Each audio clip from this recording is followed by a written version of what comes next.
বিসমিল্লাহির রহমানির রহিম।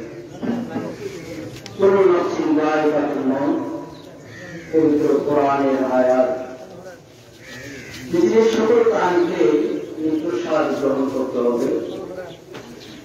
আজকে যার কঠিন আমরা সামনে নিয়ে জানার জন্য প্রস্তুত হয়েছি, ওনাকে আপনারা চিনেন। আজকে এখানে যে সমস্ত মুসলিমগুলো জানাজায় উপস্থিত হয়েছেন, এলাকাবাসী, বিভিন্ন রাজনৈতিক দলের নেতৃবৃন্দ এবং ওনার ব্যবসায়ী, যে উনি ব্যবসা করছেন, ব্যবসায়িক নেতৃবৃন্দ, আমি সকলকে আমার দল জাতীয়তাবাদী দল রামগঞ্জ উপজেলা শাখার পক্ষ থেকে এবং বিশেষ করে আলেম সমাজ সবাইকে আমি আমার দলের পক্ষ থেকে সালাম জানাচ্ছি, শুভেচ্ছা জানাচ্ছি।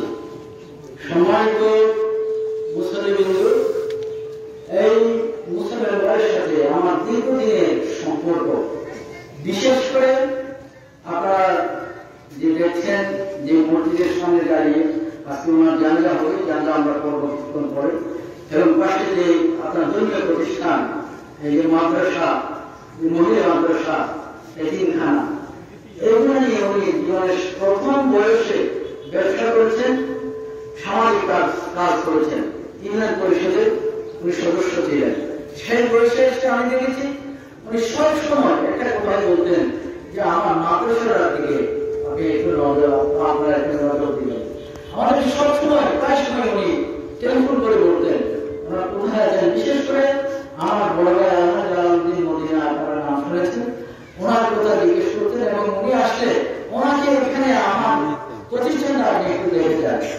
আমাকেও যে সবসময় উনি এই প্রতিষ্ঠানের কথা উনি সবসময় বলতেন যে আজকে যে মাদ্রাসা এবং মহিলা মাদ্রাসা, এতিমখানা, এগুলোর জন্য উনি যে কষ্ট করেছেন, যে ত্যাগ দিয়েছেন, আল্লাহ ওনাকে এই ত্যাগের, যে কষ্টের ফল আল্লাহ যেন ওনাকে দেন, সেই কামনা করছি।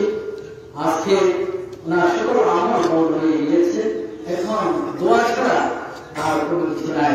এখন আমাদেরকে উনি জীবনে যা কিছু করেছেন, ভালো মন্দ সবকিছুর জন্য উনি আল্লাহর কাছে জবাব দিয়ে উনি চলে যাবেন, আমাদের ছেড়ে চলে গিয়েছেন। আগামীতে আমরা শুধু ওনার জন্য এখন দোয়া করবো। আমরা জানি উনি একজন ভালো মানুষ ছিলেন,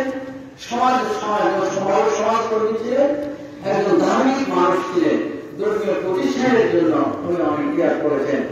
আল্লাহর কাছে আমরা ফরিয়াদ করবো আজকে সবাই ওনাকে যেন আল্লাহ জান্নাত নসিব করেন, এবং ওনার পরিবারের প্রতি আমি সমবেদনা জানিয়ে আমার সংক্ষিপ্ত কথা আমি এখানে শেষ করছি।